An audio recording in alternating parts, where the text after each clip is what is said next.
Welcome back. I appreciate you being here. Let's talk a little bit about that guy today, Obama, and the Obama legacy, because we're still living it. We are still living it.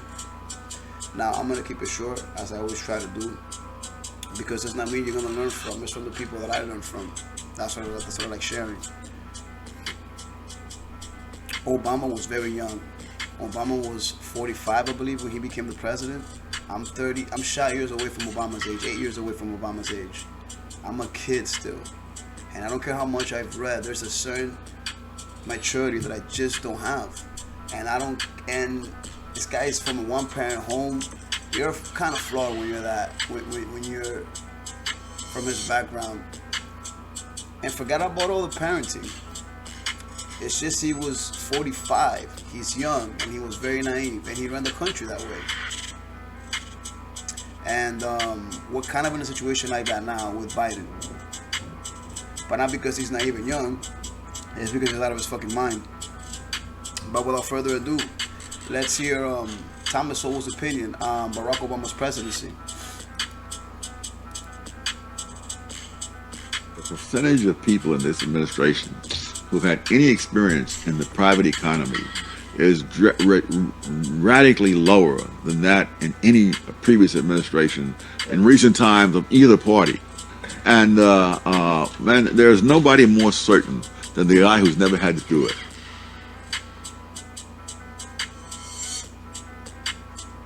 A large part of it was the media. They just simply, no matter what he said and did, it was okay. I mean, he said and did. Now, I gotta stop it right here because the guy who's never had. That's powerful what he said. That guy that's never had to do it, it's a lot of the times the most confident. Now, I've been a fighter for most of my life, man, and you get a lot of that. Everybody thinks it's fun and games, so you step in the ring. It always looks great from the outside. And that's what this guy failed. He really underestimated the powers that be. And I don't mean people. I mean the economy. I mean incentives. I mean rhetoric. This man oversaw the weakest economic return in American history. That's all there is to it. When we have more things to build on, we have more technology, more industry. Do it.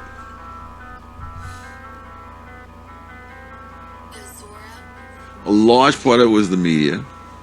They just simply, no matter what he said and did, it was okay. I mean, to talk about people who, the disdain for the ordinary person that he expressed. I mean, there was a time when one statement like that would be the end of you. The one thing that will slow them down in the administration is seeing that their power the public is turned against them. I was very encouraged by the recent poll which says that Obama has the lowest rating any president has had this early in his career, in his time in the White House. If he sits there dithering until they get that bomb, I think... Now, this is where we're in danger. You were in danger with Obama because he almost got that nuclear deal. Then Trump scratched everything. Thank God, because he almost had a bomb. And now we have Russia and Ukraine situation, and that's because guess who's in power? Again. Let's go. It may be a turning point from which the world can never recover. I don't think there's a country on earth that can stand to see two of its cities hit by nuclear weapons. I mean, Japan was a lot tougher in 1945 than we are today. And it took only two of those before the emperor said, that's it.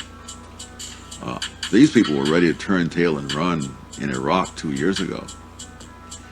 The Iraqi terrorists had no bombs, no nuclear bombs. I think the people will surrender. I think we're very much like France was in 1940. It doesn't matter how strong you are in some objective sense. If you don't have the will, you're gone.